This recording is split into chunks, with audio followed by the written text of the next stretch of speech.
Entire world release on December 5th cinema release ఉంది. December 5th cinema రిలీజ్కి ప్రపంచంలో Telugu cinema collections ప్రపంచంలోని ఎక్కడ కనివిని ఎరగిన కలెక్షన్ అంటే ఏ సినిమా చరిత్ర తిరగరాస్తుంది చరిత్రనే. ఎందుకంటే అది ఎందుకు హైప్ వచ్చిందో, ఆ సినిమా ఎందుకు అంత జనాల ఎంక్వైరీస్ ఉన్నాయో తెలియదు, కానీ ప్రపంచంలో మాత్రం తెలుగు సినిమా కలెక్షన్స్ అన్నీ కూడా తిరగరాస్తూ ఆ సినిమా రేట్లు ఈరోజు మొత్తం నేను సినిమా అంటే సినిమా దీనికోసం మాట్లాడట్లేదు, ఓన్లీ కలెక్షన్స్ కోసం మాట్లాడుతున్నా. 11,000 స్క్రీన్లు కాదండి, మీరు 15,000 స్క్రీన్లు ఉంటే 15,000 స్క్రీన్లు వేసినా కూడా ఈజ్ 1 వీక్ దాకా హెవీ రిటర్న్స్ వచ్చే పరిస్థితుల్లో ఉన్నాయి. ల్యాండ్ ఆర్డర్ ప్రాబ్లం, ఎందుకంటే ప్రతి ఎంక్వైరీ కూడా ఉన్న కెపాసిటీ 580,000 కెపాసిటీ అయితే దానికి 20 రెట్లు మంది జనం వెయిట్ చేస్తున్నారు, ఎందుకంటే ఈ టికెట్స్ కోసం వెయిటింగ్ ఉన్నారు.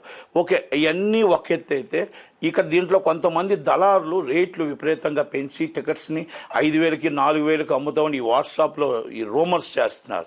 దయచేసి అల్లు అర్జున్ గారు, మనకు ఫ్యామిలీ తర్వాత ఫ్యాన్సే మన ఫ్యామిలీ అందరికీ కూడా ఫ్యాన్స్ అందరికీ కూడా విన్నపం చేయండి. దయచేసి బ్లాక్ మార్కెట్ లెవెల్లో కొనొద్దండి. గవర్నమెంట్ వారు ఏ రేట్ ఇచ్చారో ఆ రేటుకి మాత్రమే కొనండి.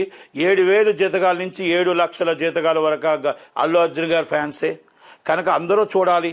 7,000 జీతగాడు సినిమా చూడాలి, 7 లక్షల జీతగాడు సినిమా చూడాలి, కనుక అందరికీ అందుబాటులో ఉండే విధంగా సినిమా చూడాలి. కనుక ఫ్యాన్స్ అందరికీ కూడా మీరు దయచేసి బ్లాక్ మార్కెట్ ఎవరో కూడా ప్రోత్సహించకండి, దళారుల దగ్గర ప్రోత్సహించకండి. డైరెక్ట్గా గవర్నమెంట్ ఏ రేట్ ఇచ్చిందో ఆ రేటుకే టికెట్ అమ్మాలి, ఆ రేటుకే మీరు కొనమని ఒక్కసారి ఫ్యాన్స్ అందరికీ కూడా మీరు విన్నపిస్తారని నా విన్నపం అండి. అలాగే బెనిఫిట్స్ వాళ్ళకి ఈ సెల్ ఫోన్ లెవెల్ కూడా అలౌ చేయొద్దు. దయచేసి సినిమా పూర్తిగా అయిపోయిన వెంటనే మీరు బాగుందా బాగులేదా మీరు పెట్టుకోండి, కానీ మీరు సినిమాని సెల్ ఫోన్లు అలౌ చేసి 3 గంటల సినిమాకి 300 ట్రోల్స్ చేసి సినిమా బాగుందా లేదా కాదు, మీ ఇష్టం వచ్చిన ట్రోల్స్ సినిమాని ఇబ్బంది పెట్టవద్దు. సినిమా అంటే ఎన్నో వేల మంది కష్టపడి ఎన్నో సంవత్సరాలు కష్టపడితే ఆ కష్టానికి సినిమా వస్తుంది. మీరు చూడండి, సినిమా చూసి నచ్చితే 10 మందికి చెప్పండి, నచ్చకపోతే మానేయండి, కానీ ఈ ఫోన్లు తీసుకెళ్ళి ట్రోల్స్ చేయదు. ఎందుకంటే లాస్ట్ టైం మాకు దేవరా సినిమాకి అలాగే జరిగింది. కనుక చాలామంది సూపర్ డూపర్ హిట్ సినిమాని కూడా చాలామంది చాలా ట్రోల్స్ చేసి ఇబ్బంది పెట్టారు. సినిమా ఇండస్ట్రీలో చాలామంది కొన్ని లక్షల కుటుంబాలు బతుకుతాయి. ఒక సినిమా రిలీజ్ అవుతుందంటే కొన్ని వేల కుటుంబాలు ఆ సినిమా మీద ఆధారపడి ఉంటాయి.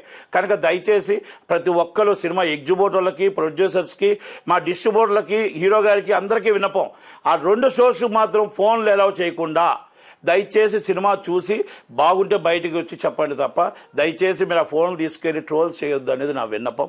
అలాంటి వాళ్ళు ఇమ్మీడియట్లీ మీరు థియేటర్ వారు అలర్ట్గా ఉండండి. కొంచెం కష్టమే అయినా కూడా అలర్ట్గా ఉండమని నేను రిక్వెస్ట్ చేస్తున్నా. అలాగే హీరో గారు కూడా దీన్ని విన్నపించమని అడుగుతున్నా. అలాగే రేట్స్, ఇప్పుడే తెలంగాణ రేట్స్ వచ్చాయి, కానీ మరీ చాలామంది కొంచెం ఇబ్బంది పడుతున్నట్టే ఉంది. ఎంటర్టైన్మెంట్కి మనం లో క్లాస్ నుంచి middle class and upper class దాకా అందరికీ అందుబాటులో ఉండే విధంగా రేట్లు ఉండాలి. కానీ మీరు ఇప్పుడు దాకా హిస్టరీలో రికార్డ్ కన్వీని ఎరగని రేట్లు వచ్చాయి. కనుక ఒక్కసారి ప్రొడ్యూసర్స్ కానీ గవర్నమెంట్ వారు కూడా ఆలోచిస్తే బాగుంటుందేమో. ఎందుకంటే మరీ హైప్ రేట్స్ ఉన్నాయనేసి ఇప్పుడు రేట్లు చూశాను. కనుక ఒక్కసారి అది ప్రొడ్యూసర్ గారికి గవర్నమెంట్కి కూడా, ఎందుకంటే ఎంటర్టైన్మెంట్కి దూరం అయిపోతారు. ఎందుకంటే సామాన్య ప్రజానీకం సినిమా చూడాలి, అందరూ చూస్తేనే సినిమా. కాబట్టి ఒక్కసారి ఆలోచించండి, రేట్ల మీద పునరాలోచించమని అడుగుతున్నాను. ఎందుకంటే 1,239 రూపాయలు ఏదో ఐనాక్స్ వచ్చినట్టుంది. అలాగే మీకు మామూలుగా 800 రూపాయలు బెనిఫిట్స్ ఏదో వచ్చినట్టుంది. మామూలు టికెట్స్ వచ్చి 400 రూపాయలు, 500 రూపాయలు, ఏదో 600 రూపాయలు ఏదో వచ్చాయి రేట్లు. ఇంకా పూర్తిగా చూడలేదు, జియోలో మామూలు బయట మీరు మీడియా ఇయడమే. కనుక దయచేసి ఒక్కసారి గవర్నమెంట్ కూడా ఎప్పుడూ ఇవ్వలేదు ఇంతదాకా ఇలాంటి రేట్లు.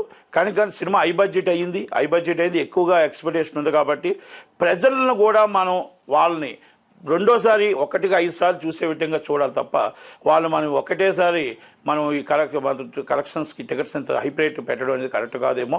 ఒక్కసారి రివ్యూ చేయమని గవర్నమెంట్ని అడుగుతున్నా. అలాగే ఒక్కసారి ప్రొడ్యూసర్స్ కూడా ఒక్కసారి ఆలోచించండి. మీకు నష్టం కాకుండా, ప్రేక్షకులు దూరం కాకుండా ఎలా చేయగలుగుతారు, ఏ విధంగా చేయగలుగుతారు ఒకసారి హీరో గారు కూడా ఆలోచించి, ఎందుకంటే మన ఫ్యాన్స్ అనేది మనకు ప్రాణం, వాళ్ళకు అందుబాటులో ఉండే విధంగా ఒక్కసారి ఆలోచించి చేయమని నేను రిక్వెస్ట్ చేస్తూ thank you very much. Thank you.